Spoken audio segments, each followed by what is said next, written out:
বিশ্বনবীর পিছনে নামাজ আদায় করলেন একজন সাহাবী। আল্লাহর হাবিবের পিছনে অসংখ্য সাহাবী নামাজ আদায় করলেন। বিশ্বনবী নামাজের সালাম ফিরানোর পরে সাহাবাদেরকে জিজ্ঞেস করলেন, ও আমার সাহাবীরা, তোমাদের মাঝে কে রয়েছ? এমন এমন নামাজি, এমন সাহাবী কে রয়েছ যে নামাজের ভিতরে এমন কোনো ভালো কাজ করেছ যার ভালো কাজের কারণে আল্লাহ সুবহানাহু ওয়া তাআলা এত বেশি খুশি হয়েছেন? 25 ঊর্ধ্ব সাহাবা, 25 ঊর্ধ্ব ফেরেশতা ওই লোকটি আল্লাহর তাসবিহ বড়ত্ব বর্ণনা করার কারণে তারা আমলনামায় কত সওয়াব দিবেন তারা প্রতিযোগিতায় লেগে গেলেন। সুবহানাল্লাহ। তাসবিহ বর্ণনা করলেন আল্লাহর। একজন সাহাবী বললেন, ইয়া রাসূলুল্লাহ, ইয়া হাবিবাল্লাহ। দাঁড়ায় গেলেন, বললেন, ইয়া রাসূলুল্লাহ, আমি একটি তাসবিহ নামাজের ভিতরে বেশি বর্ণনা করেছি, জানি না ভুল হয়েছে কিনা। বিশ্বনবী বললেন, হে আমার সাহাবী, বলো কি সে তাসবিহটা তুমি পড়েছ? তিনি বললেন, ইয়া রাসূলুল্লাহ, ইয়া হাবিবাল্লাহ, আপনি যখন রুকু থেকে সোজা হয়ে দাঁড়ালেন আমরা সবাই পড়েছি রব্বানা লাকাল হামদ। এটা বলেই সবাই ক্ষান্ত হয়ে গিয়েছেন। আমি ছোট্ট একটি বাক্য আল্লাহর বড়ত্বের জন্য বাড়িয়ে বলেছি। নবী বললেন, তুমি কি পড়েছ? সাহাবী বললেন, হুজুর আমি বাড়িয়ে পড়েছি রব্বানা লাকাল হামদ হামদান কাসীরান তাইয়িবান মুবারাকান ফীহি ইয়া রাব্বি লাকাল হামদু কামা ইয়ানবাগি লিজালালি ওয়াজহিক ওয়া আযীমি সুলতানিক।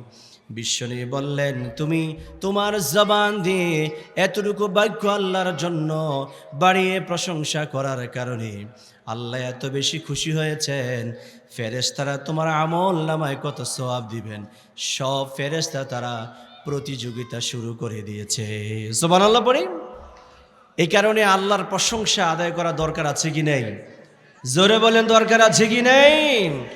প্রিয় ভাইয়েরা, রজবের চাঁদ উদিত হয়েছে।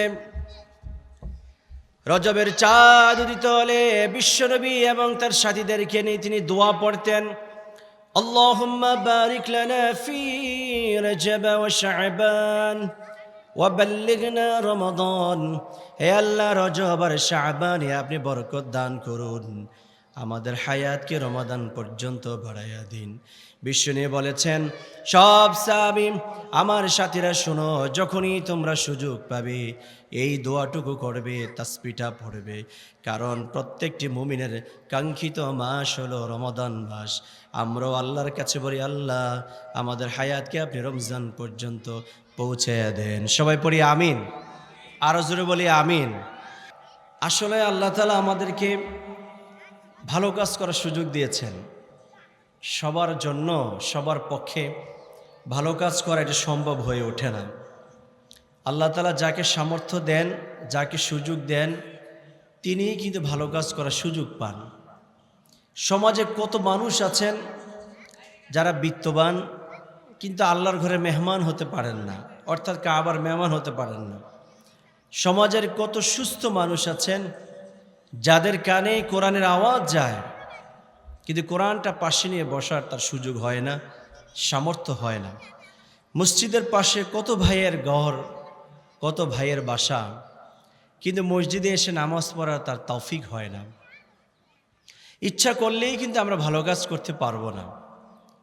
ভালো কাজ করার সামর্থ্য এটা একমাত্র আল্লাহ তাআলা আমাদেরকে দান করেন। আল্লাহ যার পক্ষে সামর্থ্য দেন তিনিই ভালো কাজ করার সুযোগ পান। এই জন্য যখনই আমরা কোনো ভালো কাজ করব অবশ্যই আল্লাহর শুকরিয়া আদায় করব। আজকের তাফসির মাহফিলে আমরা আসতে পেরেছি, এটা কোরআনের মজলিস, কোরআনের মাহফিল। এখানে কোরআন ভিত্তিক আলোচনা হবে। এরকম একটি মজলিসে আল্লাহ তাআলা আমাদেরকে আসার এবং বসার তৌফিক দিয়েছেন। একটু সমস্যারে সবাই জবান খুলে আমরা আরেকটু আল্লাহর প্রশংসা আদায় করি, কেউ কথা না বলে মনোযোগ দিয়ে অন্তরের অন্তঃস্থল থেকে সবাই রবের আরেকটু শুকরিয়া আদায় করি। সবাই পড়ি রব্বানা লাকাল হামদ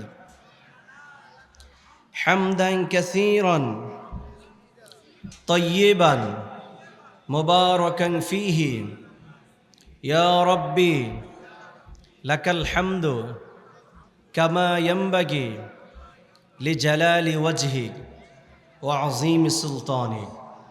এই তাসবিহ পড়তে আমাদের কষ্ট হয়েছে, কিন্তু খুশি হয়েছেন আল্লাহ সুবহানাহু ওয়া তাআলা।